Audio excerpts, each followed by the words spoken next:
Começa agora o programa Bem Viver, uma prosa sobre saúde, bem-estar, comida e agroecologia. Produção Rádio Brasil de Fato.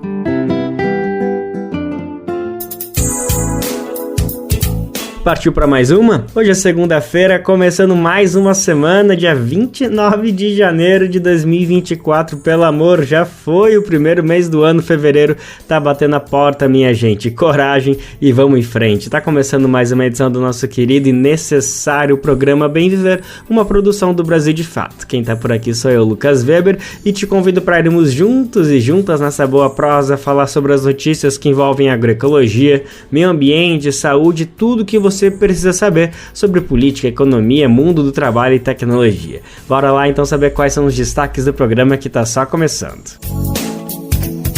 Mediação para conflitos fundiários. Conselho Nacional de Justiça lança parecer que abre caminhos para soluções. Os lucros bilionários da Vale, enquanto comunidades atingidas em Brumadinho lutam por reparação na justiça e enfrentam casos de insegurança alimentar. Estado de emergência no Distrito Federal por causa da dengue. O que está acontecendo na capital do país e o que precisa ser feito para conter o avanço da doença. E vamos falar sim dessa dupla João Grilo e Chicó, que vão estar de volta esse ano. A dupla inesquecível do Alto da Compadecida já tem data marcada para se reencontrar com um grande público no cinema. Esses são alguns, mas são vários os destaques do programa de hoje. Bora lá que tem muita coisa para falar. Mas antes de falar sobre tudo isso, é bom lembrar que o horário do nosso programa é de segunda a sexta-feira a partir das 11 horas da manhã pelo rádio e também pelas principais plataformas de podcast no site do Brasil de Fato, na aba rádio, por meio das rádios parceiras. Se você está em São Paulo, dá para conferir a gente pela Rádio Brasil Atual, 98,9 FM, isso na Grande São Paulo, e pela internet a gente se encontra online pelas ondas da internet na nossa rádio web, no site radiobrasildefato.com.br. E se você não conseguir se conectar com a gente, seja pela internet ou pelo rádio, nesse horário das 11, não tem problema, porque a gente fica com o nosso programinha gravado no site do brasildefato.com.br e também nas principais plataformas de podcast, o iTunes, o Google Podcast, o Spotify, Deezer, enfim, você encontra o Bem Viver sempre lá, todos os dias. E a gente gosta de lembrar, a gente faz questão de lembrar que existe uma porção de rádios que nos ajudam a botar a voz do Bem Viver pra frente, a repercutir por esse Brasilzão. E você está convidado a se somar. Se você tem uma iniciativa comunitária, uma iniciativa regional aí na sua cidade, você pode colocar o Bem Viver de graça na sua programação. Vai lá em radiobrasildefato.com.br e coloca como ser uma rádio parceira, que tem um caminho para você se somar com a gente nessa. Brasil de Fato, 20 anos. Apoie e lute.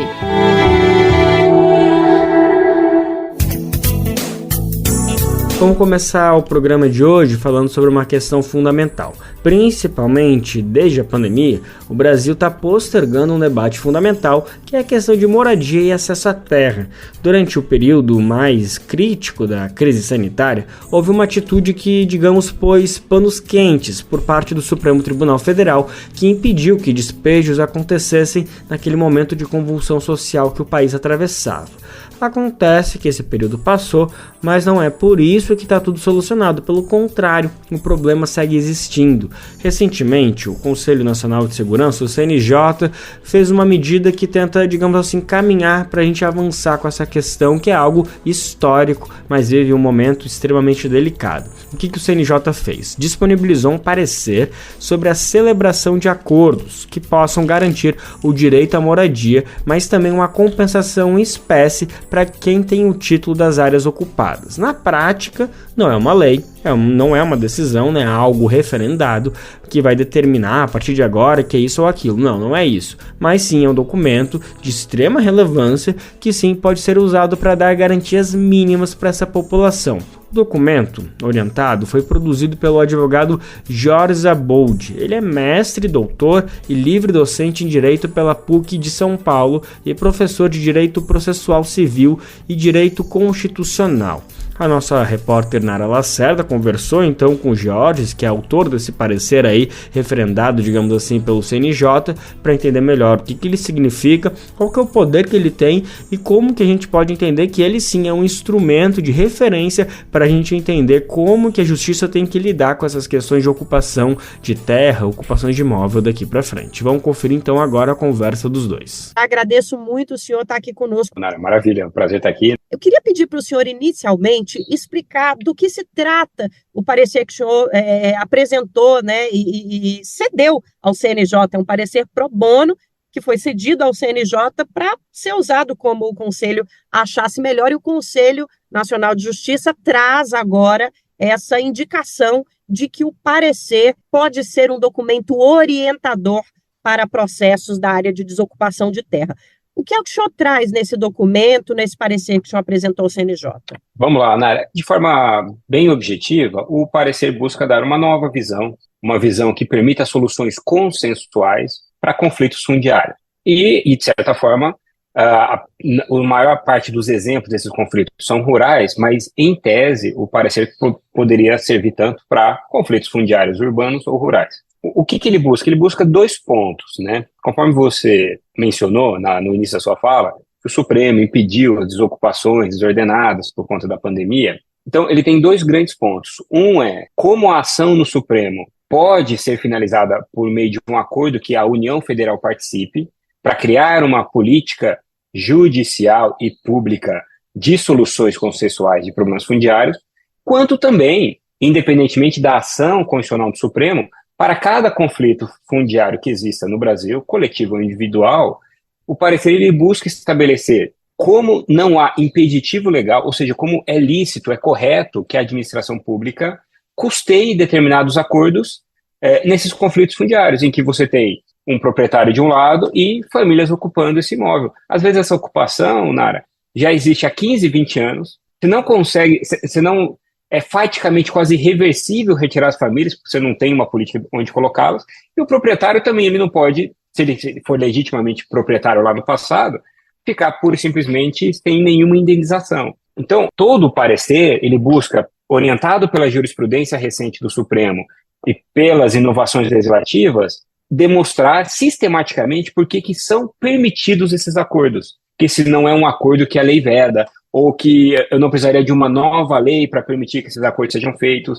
É uma forma de dar eu acho que até esse foi o intuito do CNJ, é uma forma de dar a base normativa e tranquilidade para que tanto o poder público quanto o próprio judiciário admita a celebração desse tipo de acordo, quando as partes concordarem, claro. Um parecer da qualidade desse texto que o senhor apresenta, e mesmo a decisão do Supremo, as indicações do CNJ, a gente pode dizer que é uma mudança radical, uma mudança de paradigma em relação a como proceder à desocupação de terra, as desapropriações, os despejos no Brasil, apontando mais para o diálogo e menos para a força e para a violência. Georges, é mesmo uma mudança de paradigma? É uma visão correta a gente vê como uma mudança de postura no Brasil? Nara, 100% correto. Essa tua percepção, ela é correta do ponto de vista técnico, e eu até diria, são 2 mudanças de paradigma. E eu vou tentar explicar isso, e talvez essa tenha sido uma das principais razões porque talvez tenha sido eu consultado pelo CNJ.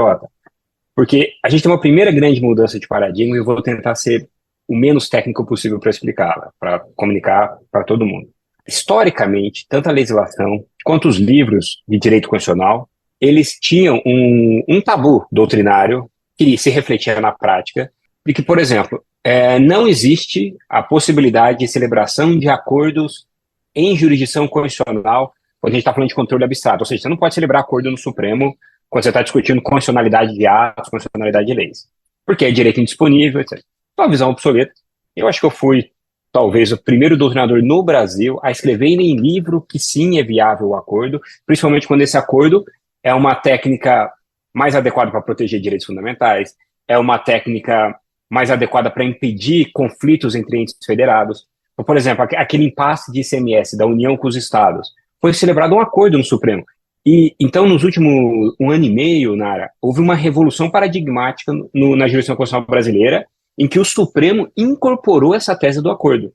inclusive com citações, dialogando com o meu livro, meus escritos, e eu sempre fui entusiasta dessa ideia, e eu acho que ela tem dado certo. Inclusive a questão, o impasse sobre Fernando de Noronha, também entre entes federativos, há uma série de acordos que foram celebrados no Supremo Tribunal Federal. E essa DPF que trata da questão da remoção, né, de ocupações desde a pandemia é um espaço profícuo para que a AGU, União Federal, sociedade civil, Procuradoria-Geral da República possam estabelecer diretrizes, né, se feito lá. Então essa é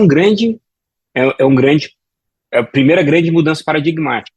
E nós tivemos reformas na legislação brasileira, em especial na lei de introdução ao direito brasileiro, que também quebraram aquelas regras que diziam, olha, a administração pública não pode celebrar acordo em vários temas, como um tabu. Mesmo a nova lei de improbidade, ela diz, até em matéria de improbidade você pode celebrar acordo. Então, essa é uma reforma que traz a outra. O Supremo rompe, se evolui, vai para um novo patamar que aceita a celebração de acordos. Por consequência, isso é um indicativo para uma ação civil pública, você celebrar acordos com mais liberdade, em que a União participe. Então, essa solução consensual de litígios para temas que não são puramente patrimoniais, porque puramente patrimonial nunca foi um tabu, mas que envolvam dispêndio de indenização pelo poder público, que envolvam coletividades, direitos naturalmente indisponíveis, porque ligados à moradia, etc. Direito de propriedade, que também é um direito fundamental. Então, você chegar a soluções dialogadas, em que ninguém leva tudo, mas ninguém perde tudo.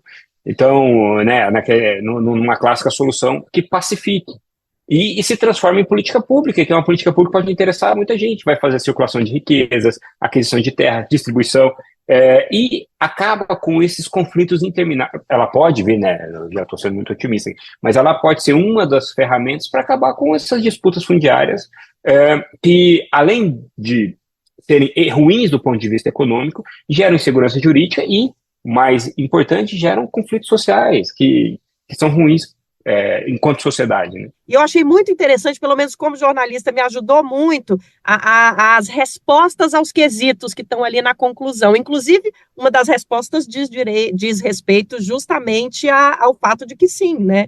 A Justiça pode celebrar esses acordos, né? Queria que o senhor falasse um pouquinho então, sobre a estruturação desse parecer, como é que ele pode ser consultado na prática por uma comunidade, um movimento popular, alguém da área do direito, juristas, consultarem esse parecer. O que é que ele traz e como ele deve ser consultado e utilizado? Esse parecer está disponibilizado, né, na íntegra no site do CNJ. Eu acho que tem um primeiro aspecto bastante relevante, né? Para o leitor que não é da área do direito, o CNJ é o órgão administrativo mais relevante do Judiciário brasileiro, conectado diretamente com o Supremo, tanto que o presidente do Supremo é o presidente do CNJ. Então, a primeira coisa é a questão da disputa fundiária está no radar dos órgãos jurídicos mais relevantes do país como um dos problemas que o Brasil tem a ser pacificado, a ser resolvido. Não é como todo problema complexo, demanda múltiplas soluções, e aqui o parecer busca trazer uma tese da solução dialogada e celebração de acordo. Então esse é um ponto. O parecer, ele segue uma estrutura como quase todos os pareceres. Tem um resumo executivo, principalmente para o público leigo, é onde você tem o cerne, depois você tem toda a fundamentação, as referências às leis, precedentes do Supremo, todo o embasamento, e depois você tem a conclusão que é feita, como em regra em pareceres, por meio de requisitação, perguntas e respostas. Esse parecer, ele é de uso público, ele pode ser usado em qualquer conflito. A pessoa pode trazê-lo, peticionar, trazendo como um documento, ele é um documento pode ser juntado num processo a qualquer momento, fazendo a referência, falando, olha, a solução trazida pelo professor numa viabilidade de acordo aqui, ela pode ser aplicada no nosso caso, assim, assado. Por exemplo, se a administração pública não participa desse conflito fundiário, ele pode ser usado para intimar a fazenda, pode falar, olha, o CNJ está tratando esse tema e há um raciocínio jurídico que diz, olha, poder público, você tem que estar aqui acompanhando esse conflito, inclusive porque você pode ser o artífice, né, da construção da solução aqui. Tua presença é fundamental. Então, tudo...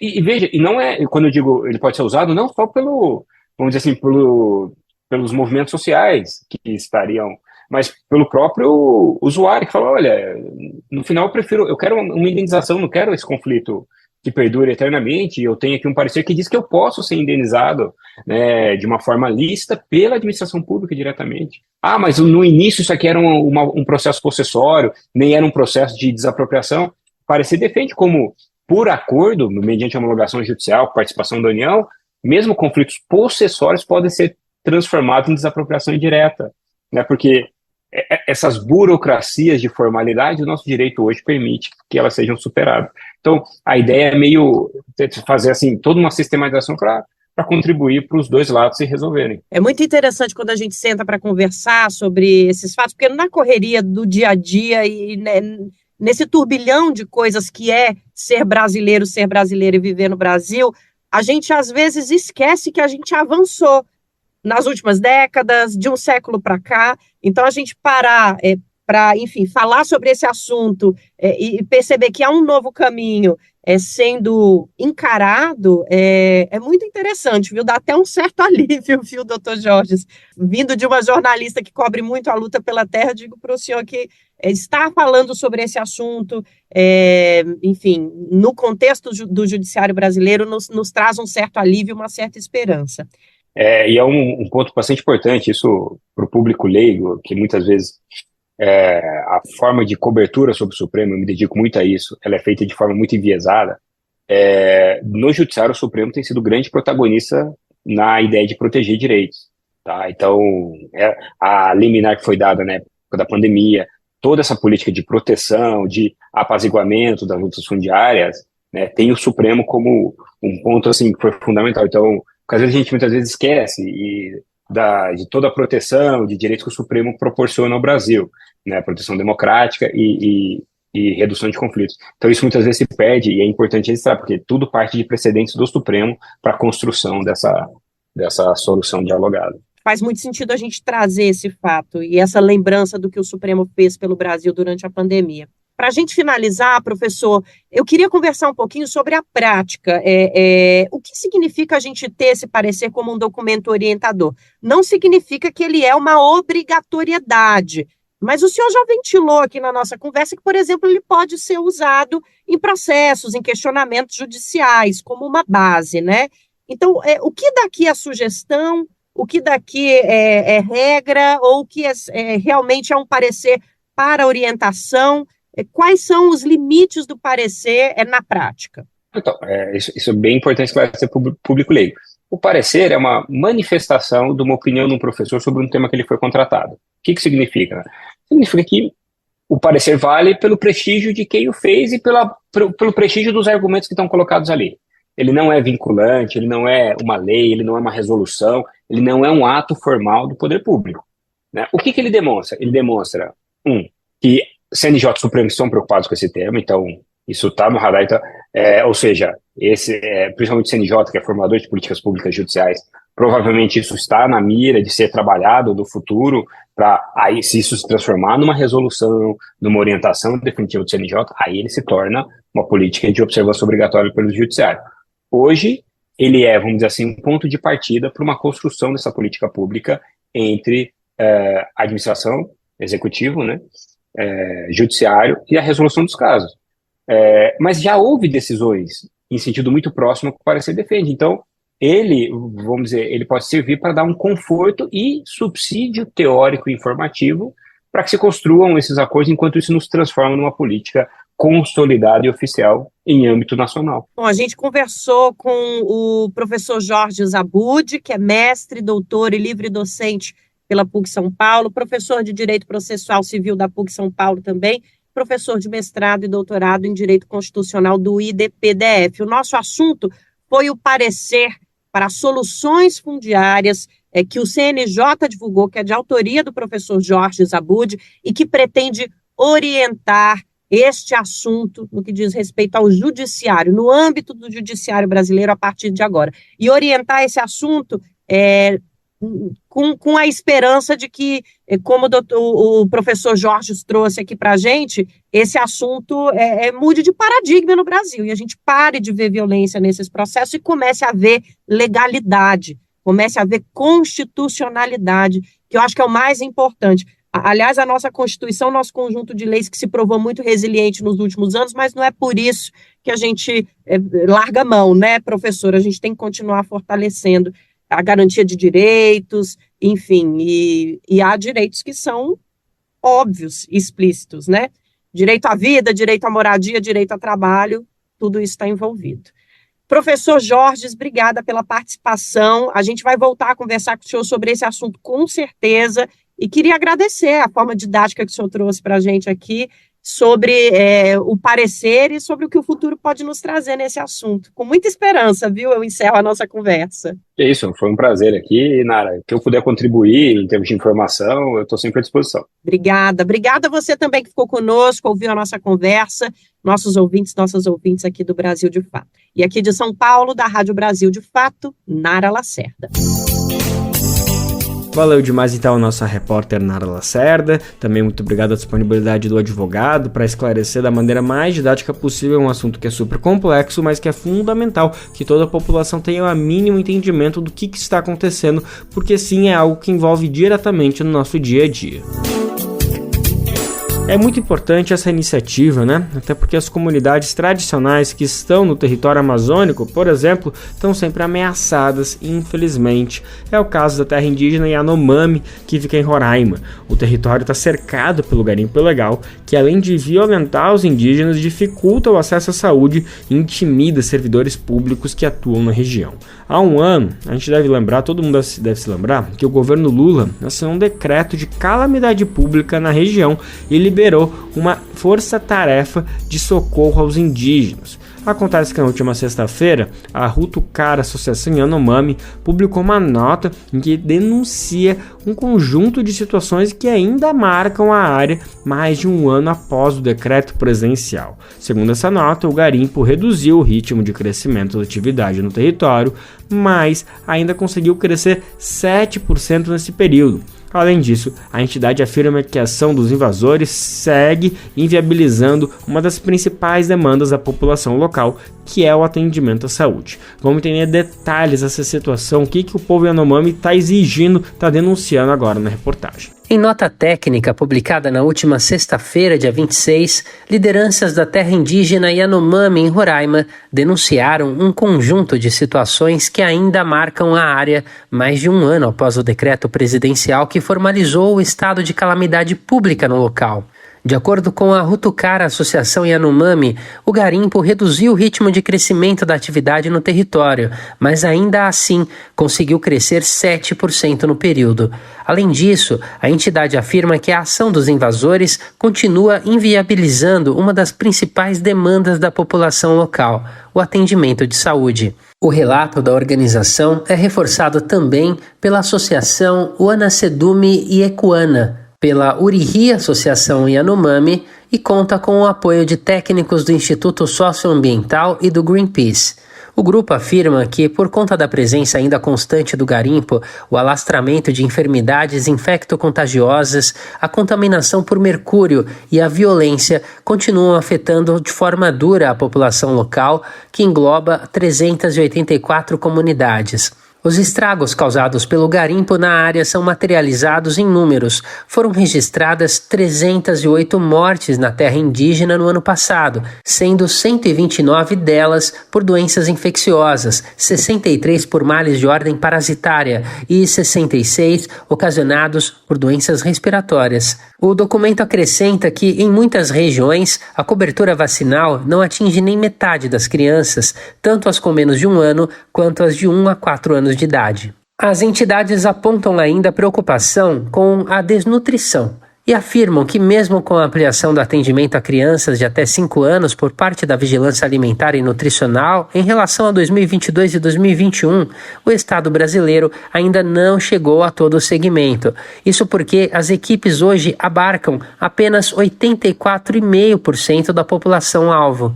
Houve ainda nas comunidades pelo menos 7 assassinatos resultantes de conflitos diretos envolvendo arma de fogo introduzidas na terra indígena por garimpeiros. A Rutucara Associação Yanomami chamou a atenção para problemas colaterais gerados pelo garimpo na terra indígena.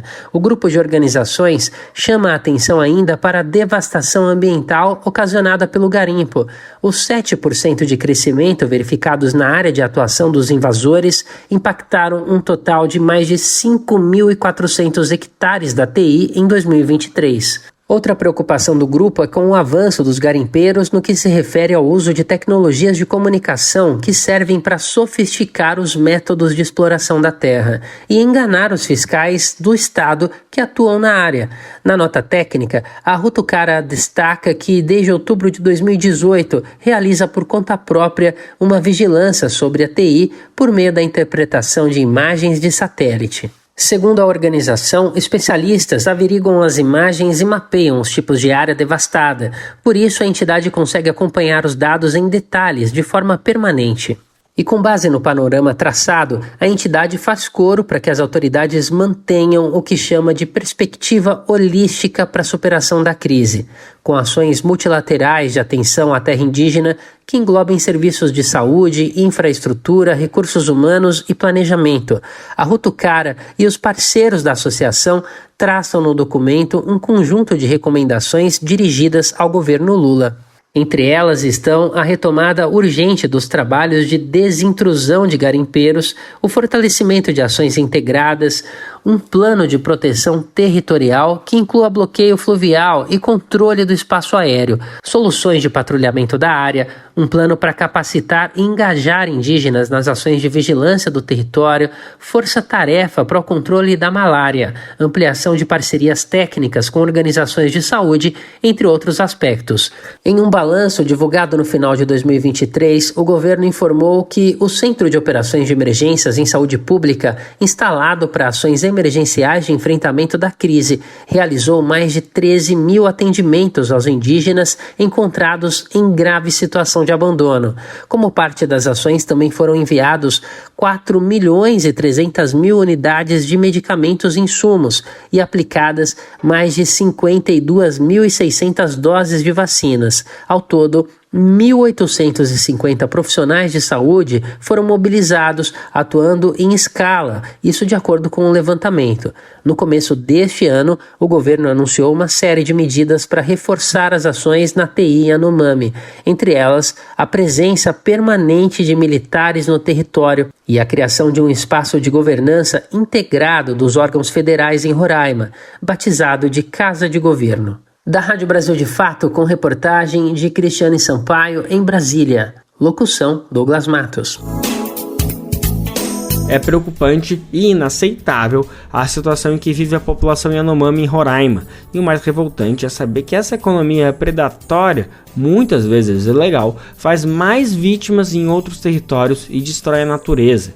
É o caso do crime da Vale em Brumadinho, que completou 5 anos na semana passada. A gente falou bastante sobre isso e somos obrigados a dar continuidade a esse debate. Porque além da destruição e do dano ambiental, o crime tem deixado feridas até hoje. Famílias que vivem às margens do rio Paraupebas, em Minas Gerais, relatam que estão em situação de insegurança alimentar, com dificuldade de acesso à água e sem renda, 5 anos depois do rompimento da barragem, que sem estrutura para recomeçar a vida. Vamos entender mais detalhes de que situação é essa, que relatos são esses, a gente vai conferir agora na reportagem de Ana Carolina Vasconcelos. Após o rompimento da barragem da Vale em 2019, famílias de comunidades ao longo de toda a extensão do rio Paraupeba e da represa de Três Marias relatam o aumento das vulnerabilidades sociais e econômicas. Entre os principais impactos estão a insegurança alimentar e hídrica, além da perda de renda. Uma pesquisa realizada pelo NACAB, que é o Núcleo de Assessoria às Comunidades Atingidas por Barragens, ouviu mais de 3.600 atingidos. Entre eles, a maioria indicou que não produz mais alimentos para consumo próprio e que reduziu o consumo no comércio local. Entre os entrevistados no município de Papagaios, em Minas, por exemplo, quase 85% apontaram a redução do consumo de peixes por medo da contaminação. O NACAB, que também enfatiza que a mudança de hábito impacta a qualidade das refeições e a saúde dos atingidos, avalia que, abre aspas, a redução do consumo de alimentos oriundos da própria propriedade pode implicar um crescimento significativo das despesas e o aumento da situação de insegurança alimentar e nutricional. Além disso, 53% afirmaram que tiveram a renda diminuída, 46% que precisaram reorganizar a atividade produtiva e 44,5% relataram o aumento das despesas devido às mudanças de hábitos de compra. Alguns moradores da comunidade Fazendinhas Baú, que fica no município de Pompéu, contaram ao Brasil de Fato que não foram reconhecidos como atingidos pela mineradora, não receberam nenhuma assistência e, por isso, dependem da solidariedade de amigos e familiares para ter acesso até a água. Um dossiê de danos produzido pelo Instituto Guaicuí destaca que nos municípios de Pompéu, Curvelo, Feixilândia, Morada Nova de Minas, Biquinhas, Paineiras, Martinho Campos, Abaeté e Três Marias, também houve o agravamento de doenças físicas e mentais. Segundo o Instituto, entre as famílias acompanhadas pelo Guaicuí, mais da metade afirmam ter alguém na residência que desenvolveu algum problema de saúde ou teve a situação agravada após o rompimento da barragem. Entre as principais enfermidades citadas estão doenças dermatológicas, respiratórias, depressão, doenças neurológicas e hipertensão arterial.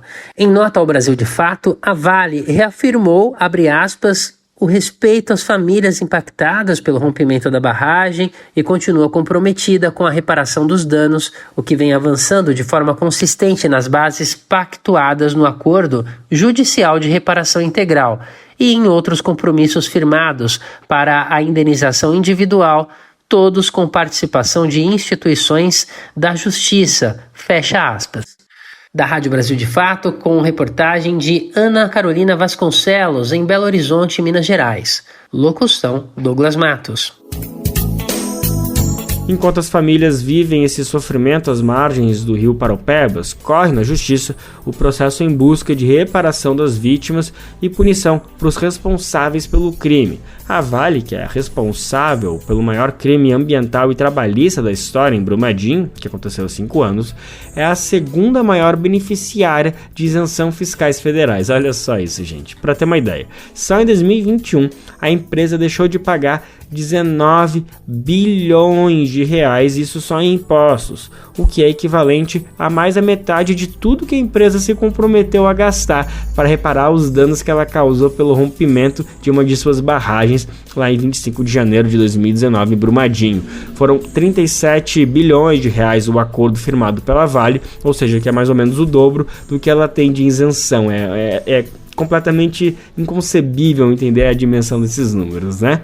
Enquanto isso, o lucro da empresa ultrapassa os 47 bilhões de reais. São muitos números, é um pouco difícil entender, mas a gente vai trazer tudo isso com detalhe porque realmente é uma situação completamente inacreditável. Vamos entender agora na voz de Douglas Matos. Após o rompimento da barragem da Vale em 2019, famílias de comunidades ao longo de toda a extensão do rio Paraupeba e da represa de Três Marias relatam o aumento das vulnerabilidades sociais e econômicas.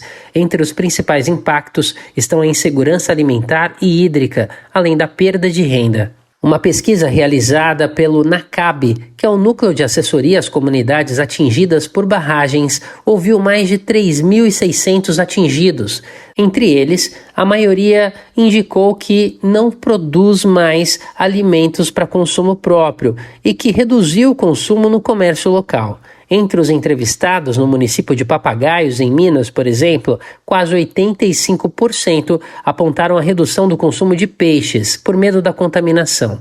O NACAB, que também enfatiza que a mudança de hábito impacta a qualidade das refeições e a saúde dos atingidos, avalia que, abre aspas, a redução do consumo de alimentos oriundos da própria propriedade pode implicar um crescimento significativo das despesas e o aumento da situação de insegurança alimentar e nutricional. Além disso, 53% afirmaram que tiveram a renda diminuída, 46% que precisaram reorganizar a atividade produtiva e 44,5% relataram o aumento das despesas devido às mudanças de hábitos de compra. Alguns moradores da comunidade Fazendinhas Baú, que fica no município de Pompéu, contaram ao Brasil de Fato que não foram reconhecidos como atingidos pela mineradora, não receberam nenhuma assistência e, por isso, dependem da solidariedade de amigos e familiares para ter acesso até a água. Um dossiê de danos produzido pelo Instituto Guaicuí destaca que nos municípios de Pompéu, Curvelo, Feixilândia, Morada Nova de Minas, Biquinhas, Paineiras, Martinho Campos, Abaeté e Três Marias, também houve o agravamento de doenças físicas e mentais. Segundo o Instituto, entre as famílias acompanhadas pelo Guaicuí, mais da metade afirmam ter alguém na residência que desenvolveu algum problema de saúde ou teve a situação agravada após o rompimento da barragem. Entre as principais enfermidades citadas estão doenças dermatológicas, respiratórias, depressão, doenças neurológicas e hipertensão arterial.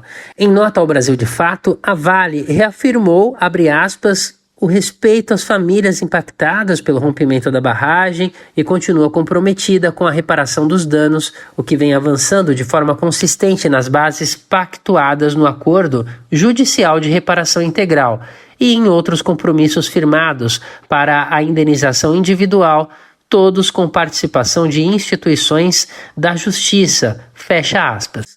Da Rádio Brasil de Fato, com reportagem de Ana Carolina Vasconcelos, em Belo Horizonte, Minas Gerais. Locução, Douglas Matos. Vamos falar um pouquinho de educação e mais especificamente do ensino de história. Em 2024, a gente vai lembrar a passagem do golpe militar de 1964, no primeiro dia de abril. Uma das frentes de luta dos movimentos populares é garantir a memória sobre aquele período, lembrar que nunca mais deve se repetir.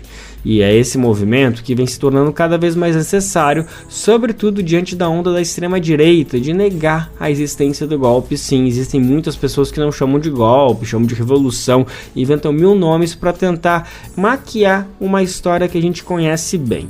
O Instituto Vladimir Herzog acabou de lançar uma ferramenta de apoio aos educadores que pretendem falar sobre a ditadura militar nas salas de aula. Uma iniciativa muito bacana e muito importante que a gente vai conhecer mais agora na voz de Caroline Pessoa, da Rádio Agência Nacional. O portal Memórias da Ditadura do Instituto Vladimir Herzog acaba de publicar uma nova sessão para auxiliar profissionais da educação que queiram falar sobre a ditadura militar brasileira com seus estudantes. É o portal Apoio ao Educador, com 22 sequências didáticas temáticas que podem ser adaptadas a diversos contextos educacionais, como escolas, universidades, cursinhos e educação popular.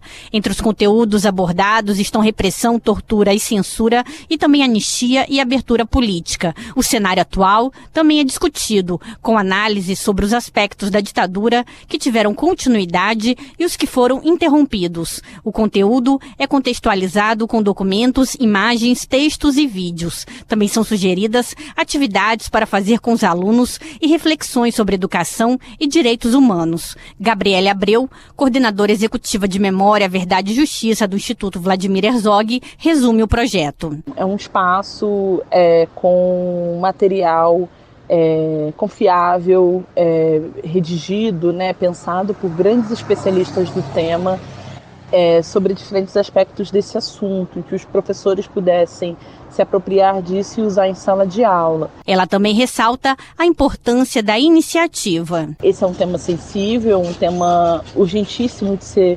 debatido em espaços de formação, de ensino-aprendizagem. O Instituto Vladimir Herzog é uma organização da sociedade civil criada em junho de 2009 para celebrar a vida e o legado de Herzog, jornalista assassinado pela ditadura militar. O apoio ao educador pode ser acessado em memoriasdaditadura.org.br/apoio ao educador/ da Rádio Nacional no Rio de Janeiro, Carolina Pessoa. E ainda na área de educação, uma boa notícia para os estudantes da rede pública. Olha só que bacana. Entrou em vigor finalmente o programa Pé de Meia, que oferece um auxílio para os alunos do ensino médio permanecerem na escola e ainda garante uma poupança. O objetivo da iniciativa do governo é diminuir o índice de evasão escolar e garantir que os jovens terminem o ensino médio, ingressem na universidade e tenham uma formação profissional. A gente vai saber mais detalhes agora na voz de Priscila Mazenotti, da Rádio Agência Nacional. O programa PED Meia, que prevê um auxílio financeiro para estudantes do ensino médio, entrou em vigor e foi regulamentado pelo presidente Lula nesta sexta-feira. A ideia é garantir um valor para que o jovem possa não só entrar, mas também continuar no ensino médio. Isso porque, segundo o ministro da Educação, Camilo Santana, entre 2019 e 2020, 7,5% dos estudantes do ensino médio deixaram a escola. Mas nós estamos falando de 480 mil jovens do ensino médio que estão evadindo a escola no ano. Então, nós sempre podemos dizer para o jovem, nós queremos que você fique na escola. Nós queremos que você tenha um futuro, e você precisa concluir o ensino médio, precisa concluir, se possível, o ensino médio técnico profissionalizante, e nós estamos dando um apoio para você.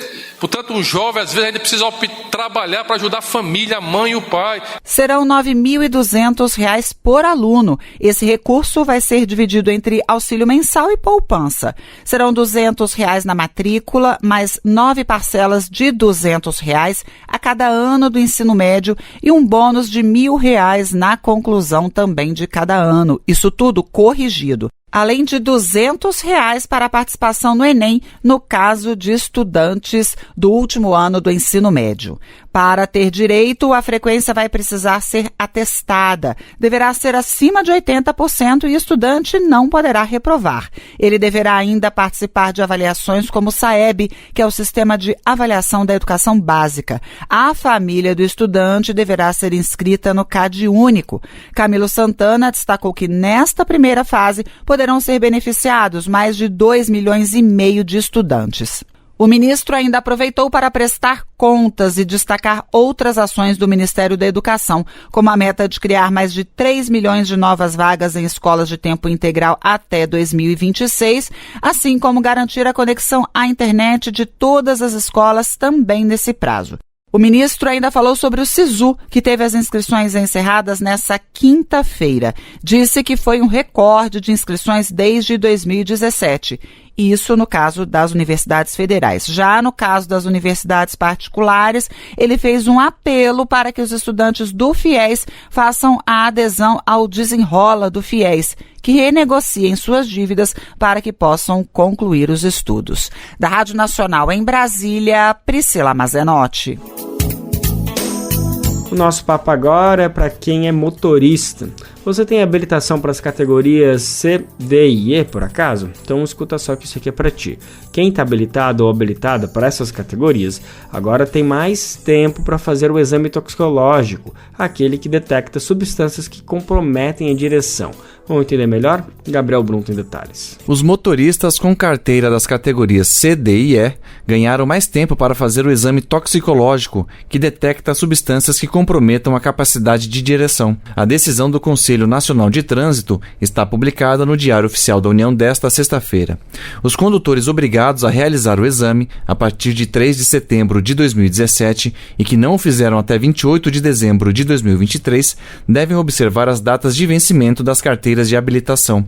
Quem tiver a CNH vencendo até junho deve fazer o toxicológico até 31 de março. Os motoristas com a carteira com vencimento entre julho e dezembro têm até 30 de abril. Segundo o Ministério dos Transportes, motoristas flagrados dirigindo com o exame toxicológico vencido por mais de 30 dias vão ser multados a partir de 1º de maio, caso a validade da CNH expire até junho, e em 31 de maio, no caso das CNHs com vencimento no segundo semestre. A multa é de R$ 1.467,35 e 7 pontos na carteira. De acordo com a Secretaria Nacional de Trânsito, mais de 1.200.000 motoristas das categorias C, D e E ainda não fizeram o exame toxicológico. Da Rádio Nacional em Brasília, Gabriel Brum. A ABJD é a Associação Brasileira de Juristas pela Democracia. Defende o Estado democrático de direito, a presunção de inocência, o devido processo legal e o acesso à justiça. A ABJD é a única organização do Brasil que reúne todas as categorias de juristas. Do estudante à juíza, da servidora do sistema de justiça ao defensor público. Juristas democráticos são essenciais para evitar retrocessos e avançar nos direitos e garantias. faça parte da ABJD. Entre no site e associe-se a abjd.org.br.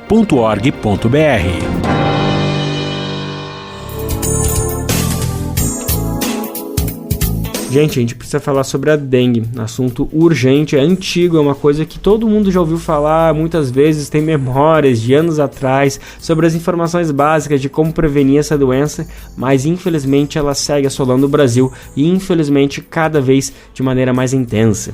O governo do Distrito Federal decretou na semana passada estado de emergência na saúde pública. O motivo foi a explosão de casos de dengue nas últimas semanas. O governo também alerta para o risco de outras epidemias, entre elas a de chikungunya. A gente vai entender melhor detalhes, relembrar aqueles cuidados básicos e saber o que significa essa situação que o Distrito Federal está passando, que infelizmente não é um caso à parte. Outros estados do Brasil passam por situação semelhante. Vamos entender melhor agora. Jécio Passos, da Rádio Agência Nacional, tem detalhes. O governo do Distrito Federal declarou nesta quinta-feira situação de emergência na saúde pública devido à explosão de casos de dengue. O decreto de emergência ainda alerta para o risco de epidemia de outras doenças transmitidas pelo mosquito Aedes aegypti, como a febre amarela, zika e chikungunya. A medida autoriza o governador Ibanez Rocha a adotar ações para conter a doença, incluindo aquisição de insumos e materiais e contratação de serviços de atendimento emergencial. O decreto deve durar enquanto a situação sanitária não for estabilizada no Distrito Federal. Nas 3 primeiras semanas de 2024, os casos de dengue na capital do país aumentaram 646% em relação ao ano passado. Foram mais de 17 mil casos de suspeita da doença contra 2.154 no mesmo período de 2023. Já foram confirmadas 3 mortes pela doença em 2024 no DF. O ministro da Saúde informou nesta quinta-feira que 521 municípios, incluindo o Distrito Federal, foram selecionados para a vacinação contra a dengue pelo SUS. As localidades estão em 37 regiões endêmicas para a doença, aquelas com maior incidência da dengue. Serão vacinadas, neste momento, crianças e adolescentes de 10 a 14 anos, uma das faixas etárias que concentram o maior número de hospitalizações por dengue. Da Rádio Nacional em Brasília, Gésio Passos. Agora a gente traz uma reportagem muito especial sobre uma atividade que une o saber ancestral e a ciência. A gente está falando do trabalho das parteiras. Elas, ao lado das doulas, têm contribuído para garantir que os partos sejam momentos cada vez mais saudáveis e inesquecíveis para as famílias. As parteiras têm sido fundamentais para confrontar a chamada indústria da cesárea e garantir o respeito e as condições das mulheres na boa hora. A gente vai conferir agora, na reportagem especial de Fran de Paula, da Rádio Agência Nacional, histórias inspiradoras de parteiras que estão fazendo a diferença na saúde pública. A tradição, que vem de um saber ancestral, e a ciência, baseada em evidências, são conhecimentos que andam lado a lado quando se fala no trabalho das parteiras. Nayane Cristina, uma parteira que atua no SUS em Brasília, conta que desde os 4 anos já sabia que a atividade era o chamado dela e que a história da avó, que teve 8 partos em casa, a inspirou. Eu me lembro muito claramente de ver minha avó no fogão de lenha ali fazendo comida, fervendo leite, e eu sentada ali num banquinho que tinha próximo do chão, ouvindo as histórias dela, e aquilo realmente acendeu ali em mim uma chama de entender que aquele era o meu caminho, né? O caminho de Nayane para se tornar uma parteira foi a faculdade de enfermagem e a residência em obstetrícia. No Brasil, a assistência ao parto por enfermeiras obstetras está prevista em uma lei de 1986 e em resoluções do Conselho Federal de Enfermagem. Pela legislação, compete às enfermeiras prestar assistência ao parto normal de evolução fisiológica e ao recém-nascido. Esses partos podem acontecer em hospitais, em casa ou nas casas de parto, como a da região administrativa de São Sebastião, no Distrito Federal, onde Nayane trabalha. No local, 13 parteiras assistem, em média, 37 partos por mês. São gestações de baixo risco e o atendimento segue um modelo respeitoso que ajuda a diminuir as taxas de partos por cesariana, conforme Nayane explica. Sim, partos assistidos por enfermeiras, por parteiras, reduzem o número de cesariana consideravelmente.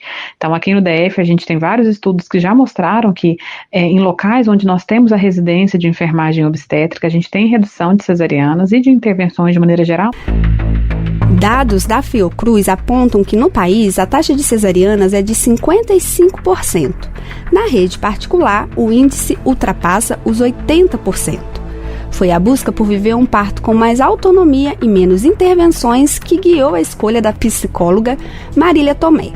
Mãe do Tito, de 4 anos, e da Liz, de 2, ela teve os 2 partos assistidos por parteiras. Como eu tive gestações saudáveis, né, e pude fazer essa escolha, eu optei mesmo por ter um parto onde eu tivesse mais autonomia, onde eu pudesse escolher as pessoas que estariam comigo, onde eu pudesse criar um ambiente, né, com bastante intimidade, com muita tranquilidade. Apesar de não ser um ambiente hospitalar, eu também me senti muito segura, com muita confiança, né, nos saberes. O auxílio das parteiras em todas as fases desse início do maternar foi fundamental para Marília. Depois as visitas domiciliares, né, e aí todo esse auxílio com amamentação, de observação mesmo, né, nessas primeiras semanas, que é sempre um momento muito delicado, né, para a mãe, para o neném, esse momento de chegada, de adaptação. É importante destacar que a escolha pelo acompanhamento com parteiras não exclui o papel dos médicos na gestação. As parteiras também atuam unindo as gestantes de informações, considerando a autonomia das mulheres. Para a médica obstetra Monique Novacek, as mulheres que contam com esse duplo cuidado chegam mais preparadas para o parto. Ela vai fazer questão do acompanhante, vai fazer questão de um ambiente calmo e respeitoso para ela, vai fazer questão que o médico explique para ela também, se precisar ir para uma cesárea, o porquê disso acontecer. A medicina trouxe avanços que salvam vidas diariamente. Ao mesmo tempo, a beleza em ver que as tecnologias ancestrais persistem. As parteiras tradicionais, aquelas que aprenderam o ofício de forma oral, observando outras mulheres e que atuam Brasil afora, continuarão a amparar as crianças nas mãos modernas das mulheres que atendem a esse chamado. Com produção de Joana Lima e sonoplastia de Messias Melo, da Rádio Agência Nacional, Fran de Paula.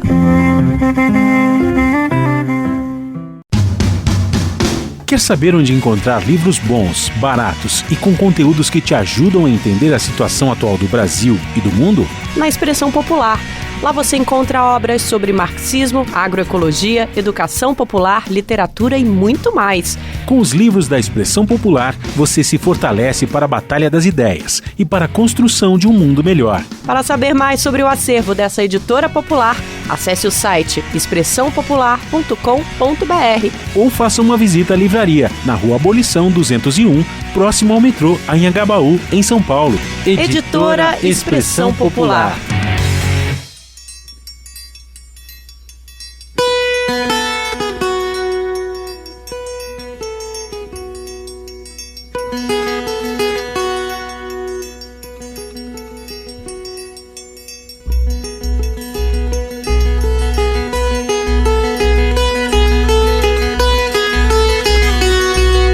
Minha gente, João Grilo e Chicó estão de volta, nada mais esperado que essa dupla, né, gente? Esses personagens marcantes da obra do escritor Ariano Suassuna estão de volta para as telonas do cinema para o Alto da Compadecida número 2. Quem não estava esperando por isso, né? Eu mesmo. Gente, o filme vai ser lançado só no Natal, tem bastante tempo, lá dia 25 de dezembro, com estreia confirmada justamente para essa data. O longa é dirigido por Guel Arraes e Flávia Lacerda. Ah, e a safadeza é essa? Isso é nada, Padre João. Muito pior é enterrar cachorro em latim, como se fosse cristã, e nem por isso eu vou chamá-lo de safado.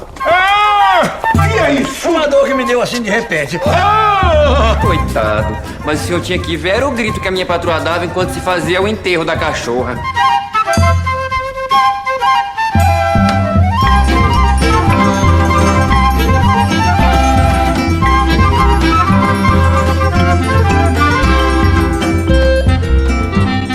E 25 anos depois do sucesso do primeiro filme, e põe sucesso nisso, o povo brasileiro tem um reencontro com essa dupla cheia de astúcia e história para contar. A nova aventura também ganha reforço de peso no elenco, se liga só. Thaís Araújo integra o elenco principal da sequência no papel de Nossa Senhora. Outros novos nomes são de Eduardo Sterblit, no papel de Arlindo, um comerciante radialista poderoso, Humberto Martins como Coronel Hernani, Fabiola Nascimento como Clara Bela e Luiz Miranda como Antônio do Amor. Virgínia Cavendish permanece na pele de Rosinha e Henrique Dias dará vida mais uma vez a Joaquim Brejeiro. O filme é inspirado na obra de Ariano Suassuna, importantíssimo escritor paraibano que foi um dos idealizadores do movimento armorial. Ele esteve ao lado de figuras como Francisco Brenan e Antônio Nóbrega. O grupo tentou harmonizar elementos eruditos com a cultura popular nas áreas plásticas, literatura e também na música. E para a gente encerrar o programa de hoje, rememorando esse momento e enchendo as expectativas desse filme que finalmente está chegando a hora, a gente vai ouvir, e adivinha, Chegança, uma composição de Antônio Nóbrega e Wilson Freire, que nos leva pelas diversas etnias indígenas deste país.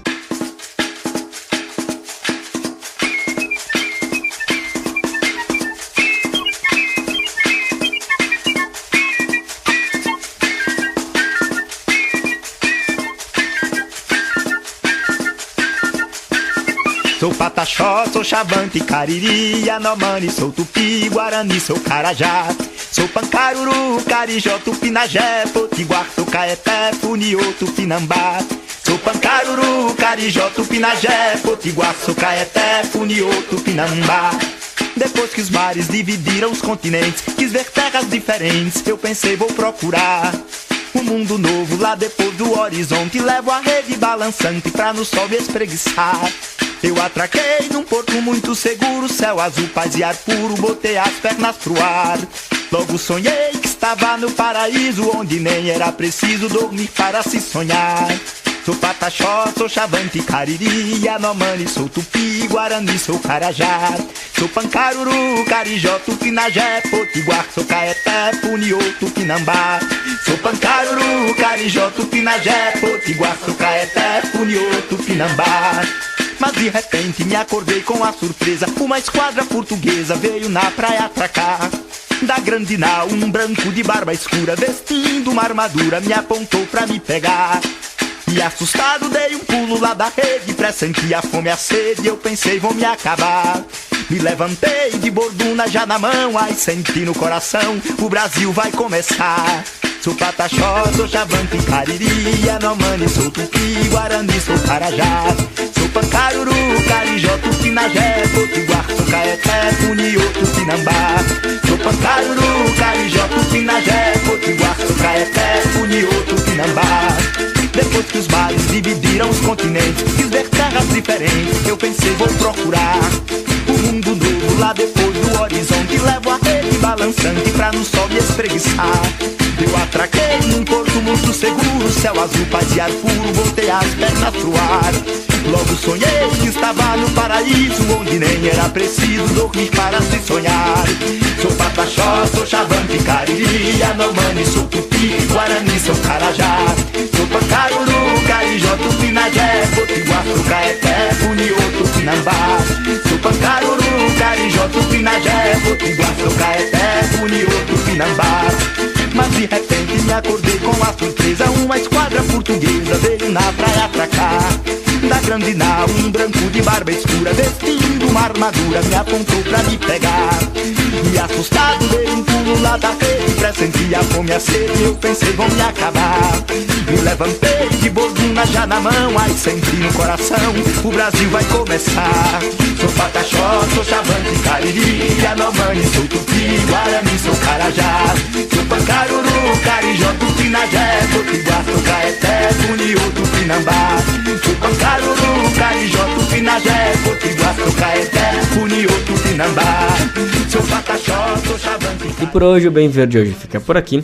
O programa volta sim amanhã, terça-feira, a partir das 11 horas da manhã, para deixar você por dentro de tudo que acontece no Brasil e mundo, sempre com um olhar voltado para o bem viver, o meio ambiente, agroecologia e saúde, além das principais notícias de política e economia. Você pode conferir o Bem Viver na Rádio Brasil Atual 98,9 FM na Grande São Paulo ou no site radiobrasildefato.com.br. O programa vai ao ar em diversas rádios pelo país e a lista completa de emissoras que retransmitem o Bem Viver você encontra no nosso site na matéria de divulgação diária do programa. Aqui a gente aproveita para agradecer esses veículos por estarem com a gente e lembra que o Bem Viver também fica disponível como podcast no Spotify, Deezer, iTunes e Google Podcast. A apresentação deste programa foi de Lucas Weber, roteiro de Afonso Bezerra, edição e produção de Mariana Lemos e Douglas Matos, trabalhos técnicos de Lua Gattinone, Edson Oliveira e André Paroche, coordenação de rádio e TV Muniz e Ravena, diretora de programas de áudio Camila Salmásio, direção executiva Nina Fidelis, apoio toda a equipe de jornalismo do Brasil de Fato. Você ouviu o programa Bem Viver, uma prosa sobre saúde, bem-estar, comida e agroecologia. Produção Rádio Brasil de Fato.